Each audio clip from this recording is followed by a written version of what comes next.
Добрий день. Good afternoon. I want to thank everybody for joining us. Ukrainian Media Center Ukrinform continues its operation. It's the day 245 of full-scale invasion over the Russian occupants in Ukraine, and I want to thank all the representatives of all the mass media who tell the world about our fight for freedom. I want to introduce our guest Mykola Rudyk, the head of the main service center of the Ministry of Internal Affairs.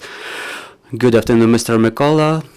Good afternoon. I want to start our conversation with the legislative changes as to the driver's license, which happened recently, and the changes brought to the platform regarding the exchange of the driver's license. Good afternoon. Now, in 143 territorial service centers of Ministry of Internal Affairs operate in Ukraine, both in occupied areas and the areas under control of the Ukrainian government. They work actively on the issue of the exchange of the driver's license and demand for this service. On the 4th of October, we re-established this service recently. What's necessary to request the exchange of the driver's license through your electronic account, through your online account, and you can well, first of all, you need to have this driver's license, and you may request to exchange it, for example, in case of change of surname after marriage or other circumstances. You can request it through your electronic cabinet, through your online account, and you can receive the new driver's license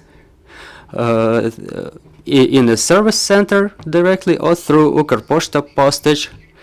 On the very first day, we had a huge number of requests. Within a week, we had about 1,500 requests with both home delivery service or with the receipt in the territorial service centers. We're operating within 3 weeks as of now, and there were 3,500 requests for the exchange of driver's license. In fact, only a driver, I want to emphasize it, that only a driver can receive this driver's license. So this service is spread all over Ukraine. We don't deliver driver's license outside Ukraine. We work with the state enterprise document, and there is an option for receipt of this driver's license in Warsaw for the time being, and we're still working on the option to receive the newly exchanged driver's license in other cities of European Union. What changed? Starting from the beginning of the war, the medical certificate is not necessary anymore to exchange your driver's license. You just need your passport in both forms of a small book and ID card, and the form of registration. What's the mechanism you can exchange to exchange the driver's license? Well, the first way I just mentioned, and another way is like personal attendance. You can find the addresses of the territorial service centers to find the locations, or sign up through electronic queue to find the territorial center convenient for you, along with the convenient date. You can sign up online or attending the service center personally. You can get a ticket and within a very short period you can exchange your driver's license. The cost of this service is around 300 hryvnias. The postage delivery through Ukrinform will cost you about 600 hryvnias. With regard to our operations, the work done by the service centers in the occupied territories, in the Kharkiv region, we had 10 territorial service centers operating in Kharkiv region before the war. And we started re-establishing these centers after the beginning of war, and 8 of them resumed operations. 2 of them are located in the city of Kharkiv: Bohodukhiv, Krasnograd, Rezava, Pisachi, Merefa, and Chuguyev. Their operation was resumed as of today. We have a mobile service center traveling around Kharkiv region, which is en route to Izum. For the time being, Izum, which suffers significant destruction and losses. Unfortunately, a large number of our territorial service centers were either partially or completely destroyed. In Kharkiv region, after the occupation, we already completed 25 visits by the mobile service centers, which included the specialist of Ministry of Internal Affairs expert services, and the services which are mostly requested are the renewal of driver's license and the vehicle technical passports. And the cost of those services provided by mobile service centers is the same as with the stationary service centers.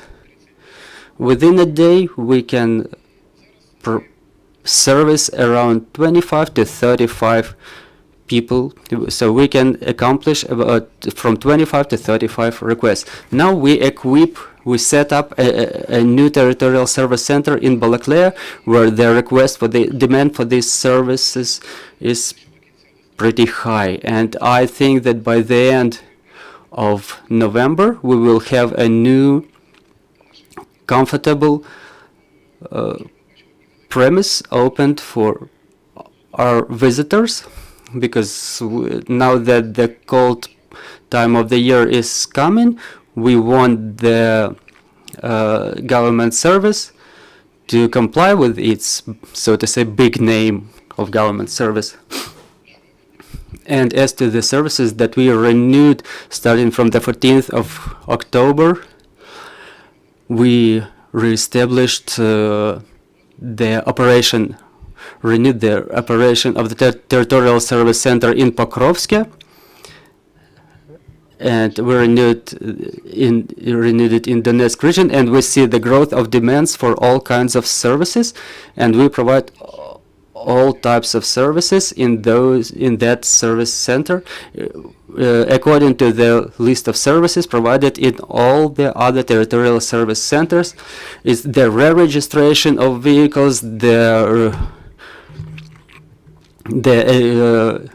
driver's license examination, reissue of driver's license, reissue of technical passports. The list of services includes more than 50 different services. So we studied the demand. We studied the demand for the services in other parts of Donetsk region, for example, but we also studied the security component. If everything is all right, so we plan probably in November, depending on the information we get from military administrations. So we plan to reopen more territorial service centers, specifically in the Donetsk region. As to the other areas of work, unfortunately today we cannot resume our operation in Kherson region. but we provide the same services in the areas closest to Kherson region, both in Zaporizhia and Mykola regions.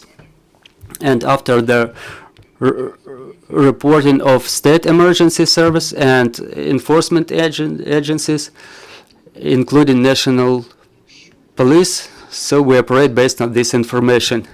So how many services were you able to provide in Kharkiv and Donetsk region after the occupation and normalization of situation, specifically in Pokrovsk? As to Chuguyev, it's the center where we reestablished our operation about a month ago, and respectively we see gradual demand for all types of our services. We issued almost 350 driver licenses, and we completed the re-registration of 150 vehicles.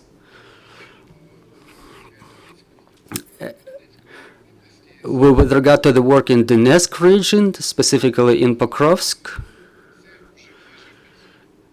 it's about 500 services in all areas, so to say, within incomplete 2 weeks of work. Thank you, sir. Dear colleagues, your questions. Thank you. Vitaly Holod, Ukrinform. Can you please specify once again with Balaklia, Izum, and Pokrovsk, those service venues, they were destroyed, and what's the process with their renewal?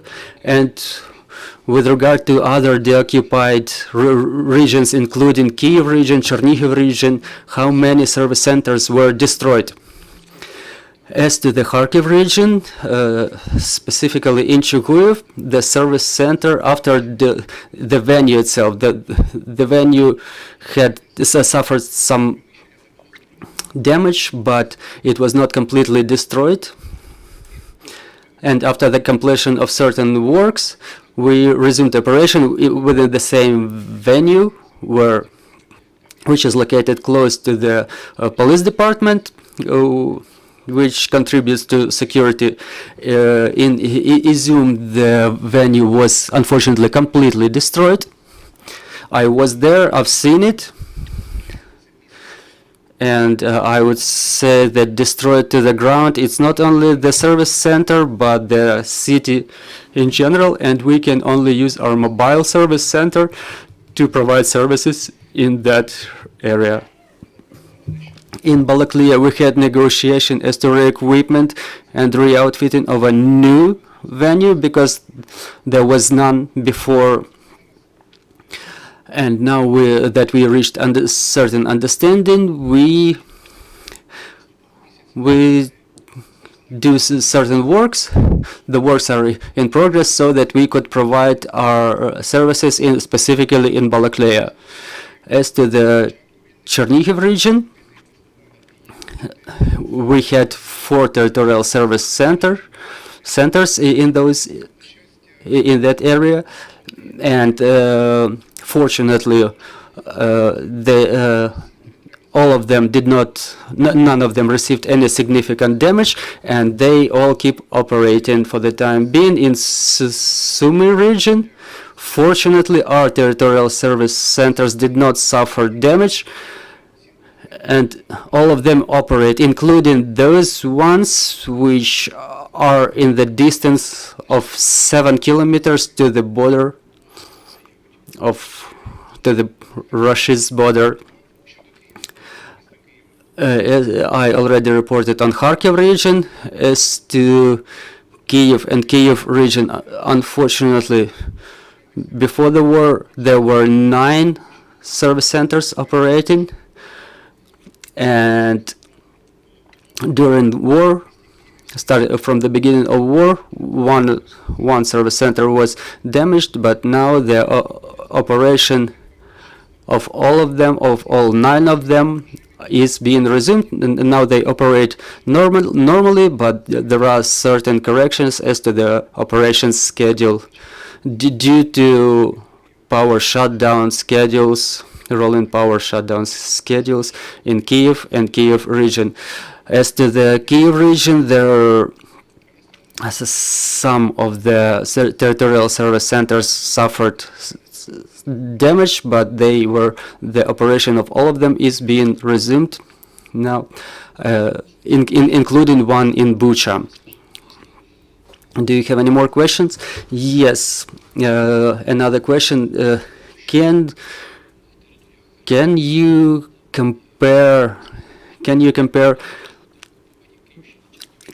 the operation in the operation of the territorial service centers in recently deoccupied and previously deoccupied areas? Is there a difference with in terms of types of services? And can you please again name the number? The numbers, please. As to the services provided in the occupied areas, the range of services is not different from others, but after agreement with the military and civil administrations, specifically in taking into account the security component. And as to the Kharkiv region, I'm sure you were in Kharkiv region after the occupation. There is a small number. Of service centers left there, and the services mostly demanded, or so to say widespread for today in the Donetsk region, is the renewal of documents. Renewal of all types of documents, including driver's license, vehicle registration documents, re-registration of vehicles in case of transfer of the title due to any reasons. Yes, we pay certain attention to the territories where we can provide our services, but we don't limit them in terms of numbers or range or quality. As to the mobile service centers in Kharkiv region, two of them keep traveling through the region. We understand that it's better to equip the stationary venue now that the winter is coming, the cold time of the year is coming, that would improve the quality of services. As to the Donetsk region, we work in a stationary venue, and we limit our operation there only based on the demands coming from in Pokrovsk, specifically in Pokrovsk, in stationary venue. It's a modern value, 2-story, with 9 administrators working there, who do registration and re-registration of vehicles. We cooperate closely with the specialist of Ministry of Internal Affairs, who take part in these re-registration procedures, inspection of vehicles, and so on. Thank you, Mr. Mykola. Dear friends, I will remind you, we had Mykola Rudyk with us, the head of Main Service Center of Ministry of Internal Affairs. Thanks for joining us. I will remind you that we will have our next air at 14:30. We will have Vadim Denisenko with us. Stay with us.